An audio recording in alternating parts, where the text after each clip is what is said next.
दिंडोरीच्या नगराध्यक्षपदी सौ सुनीता लहांगे यांची बिनविरोध निवड।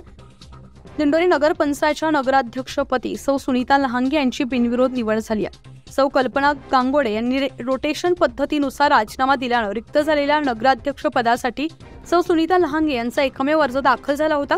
आज बुधवार दिनांक 12 रोजी झालेल्या नगराध्यक्ष पदाच्या निवडणुकीत तहसीलदार तथा निवडणूक निर्णय अधिकारी मुकेश कांबळे यांनी सौ लहांगे यांची बिनविरोध निवड झाल्याची घोषणा केली। निवडीनंतर तहसीलदार मुकेश कांबळे, मुख्याधिकारी संदीप चौधरी यांच्या हस्ते नवनिर्वाचित नगराध्यक्षांचा सत्कार करण्यात आला।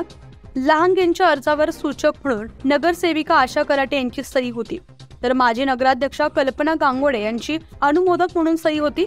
यावेळी उपनगराध्यक्ष दीपक जाधव, नगरसेवक सुजित मुरकुटे, ॲडव्होकेट प्रदीप घोरपडे, अविनाश जाधव, नितीन गांगोडे, ॲडव्होकेट गणेश बोरस्ते, सौ मेघा धिंदळे, सौ लता बोरस्ते, सौ ज्योती देशमुख, सौ निर्मला मवाळ, सौ अरुणा देशमुख, सौ माधुरी साळुंखे, सौ शैला उफाडे, सौ प्रज्ञा वाघमारे, स्वीकृत नगरसेवक संतोष आंबेकर आदी उपस्थित होते। लहांगे यांची निवड होताच नगर पंचायत आवारात फटाक्यांची आतिषबाजी करून कार्यकर्त्यांनी आनंद उत्सव साजरा केला।